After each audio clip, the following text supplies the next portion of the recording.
Damian had just moved into a quiet country house with her husband, Ted. It was an old place. They started fixing it up by painting, cleaning, giving it life again. Ted was a psychiatrist, calm and respected. Donnie, full of hope, was spending the evening alone, working on the house while Ted was away on duty. But that night, something unexpected happened. There was a knock at the door. It was Olin Boole, one of Ted's former patients. He looked disturbed, nervous and scared. He warned Donnie that someone was already inside the house. He couldn't explain much, but something about him felt serious. That was the last time anyone saw Donnie alive. That same night, she was found brutally murdered. Soon after, Olin was found dead too, killed in his room at the halfway house. The police believed it was simple. Olin must have killed Donnie and someone took revenge on him. The case was closed, no further questions asked. But a year later, the past came back. Darcy Odello, Donnie's twin sister, arrives. She's blind, but she's not ordinary.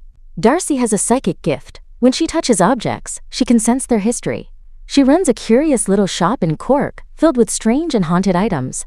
She calls it the Cabinet of Curiosities. Ted visits her one day. They talk. It's polite, even warm on the surface. But something about the way he speaks, the way he carries himself, raises questions. They part ways, and soon after, Darcy decides to visit Ted at the same house where her sister died.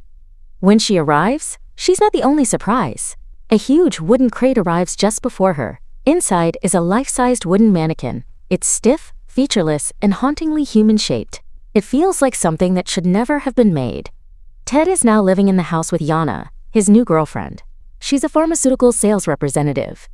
That evening, Ted heads off to his night shift at the hospital, leaving Yana and Darcy alone in the house. That's when things begin to turn. Yana wants to leave. She's uncomfortable around Darcy. But just when she decides to go, her car keys disappear. Then, her phone falls from the upstairs landing and breaks. Now she's stranded. And the mannequin? It starts to move. Yana was curious about the mannequin. Yana inspects it more closely. Inside its hollow head, she finds things that are quite frightening. Photographs of Donnie and Darcy, locks of hair, a tooth, a vial of blood. This isn't just some sculpture.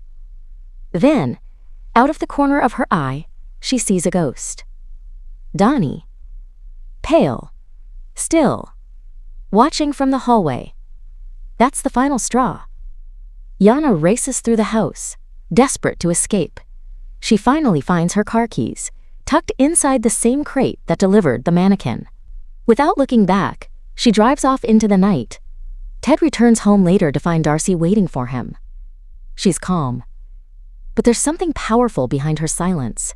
And then, she tells him the truth. She knows he was involved in Donnie's murder. Darcy admits that, for a long time, she believed Olin was the killer. In her grief, she even took justice into her own hands and murdered Olin. But after touching his glass eye, she saw a vision, something that changed everything. Olin was innocent. He had come to the house that night to warn Donnie, because he had overheard a conversation between Ted and a hospital orderly named Ivan. A plan to kill Danny. Ted had wanted her gone, and Ivan helped him carry it out. Darcy lays it all out, piece by piece, and now she's here to confront him.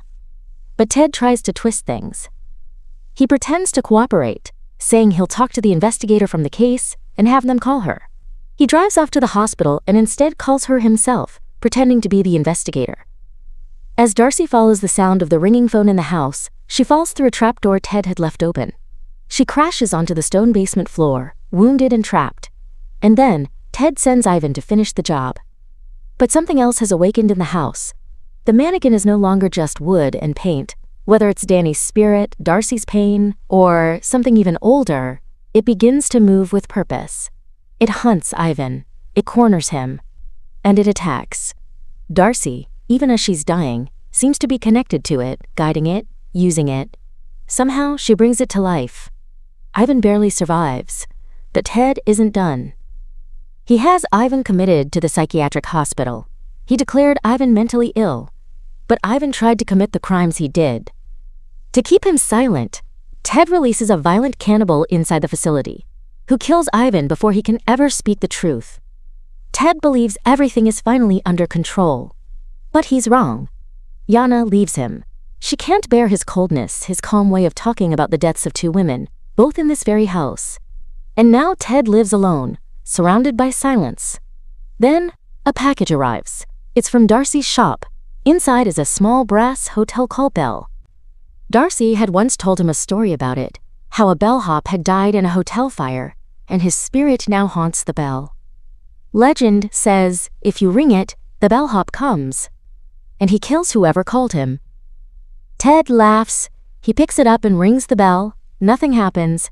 He leans back, relaxed. But what he doesn't know is that behind him, standing in the shadows, the bellhop is already there, waiting.